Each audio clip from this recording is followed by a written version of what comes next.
I'm Advait Gogate. I'm a grade 11 student going to 12th grade and I'm in Singapore International School, Mumbai. My perspective in this fellowship has changed quite a bit. Over this period, I've seen truly how strong AI is. Earlier, I thought it was just when it comes to ChatGPT, asking the question and getting your answer. But now I've realized it can do so much more. I've been working with the CNN, and in that, I've realized how unique the CNN is. Because depending on different parameters, grids, matrices, you can have it identify so many different things in the image. And this is just when it comes to images. These types of AIs exist for data, text, audio, and so much more. Whenever I've had a problem, I just plug my question into an LLM along with the advice from my mentor and I get the answer straight away. 5 years ago, I wouldn't have been able to do that. So I think I've realized truly how strong AI is and how much of a key part it'll be going into the future. For me, my most breakthrough moment has been our original meeting with Professor Raskar, where he sort of took our ideas, broke down our projects into exactly what they were, and then he told me that my project didn't really have any essence to it. What my project initially was doing was kind of a binary answer to see whether you'd install solar panels or no. However, over the course of this fellowship, it's changed quite a bit, and that was the biggest breakthrough moment for me, where Professor Raskar broke it down, truly explained to me what's required, and then I had to reformulate my idea over the next 2 days and then get back on track. That was the turning point of my project, because I think that's where I sort of realized that my project can actually have an impact rather than being a binary yes or no answer. Answer, my mentor, has played an incredible role in my journey. Whether it was the calls we had initially before I even came to Boston, where he helped me identify how to extend my project, rethink my project, look at my project from different lenses, or whether it came to the difficulties I had in coding.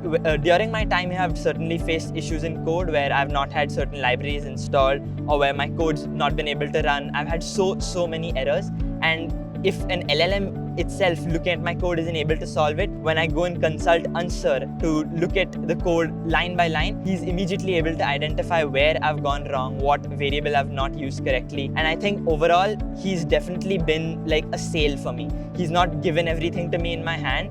He's definitely made me figure it out on my own, but he's definitely been there to give me the guidance and the push in the correct direction.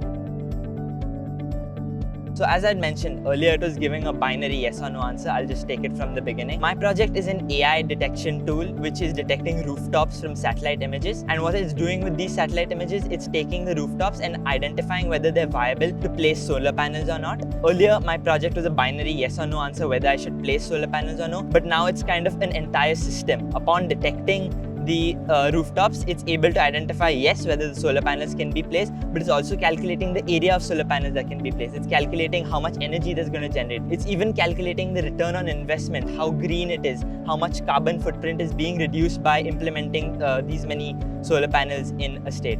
For example, you can take Washington, which is one of the parts of my data sets. Just in a 5 square kilometer radius, installing a particular amount of solar panels was cutting down on 50,000 tons of carbon dioxide. And that's just a small part of Washington. If we imagine this project at a much larger scale, implemented in cities across the world, it can make a huge difference when it comes to sustainability. And as we move into a greener world where solar panels are an upcoming frontier, I think such projects are definitely going to be key to maximizing what we can. It's only been a couple of years since I've decided that I want to be an entrepreneur, start my own business, and I think AI is going to be a really big part of this. Earlier, I was just thinking I'd figure something out, I'll build something, and I'll come up with it on the spot. But being here and building a product, Helioscope, from scratch has really taught me that it's not just about building it on the spot. It requires weeks and even months of prior planning. And I'm definitely going to be using AI in my future. As I previously mentioned, I've truly realized how strong AI is. And now that I have this knowledge, I think it's going to be something which I'm definitely going to use to my advantage while building up my business. And there's just so many tools which can make things easier for you, whether it comes to organizing, scheduling, creating ideas, helping you look at things from a different perspective. It's definitely going to be a fun couple of next years.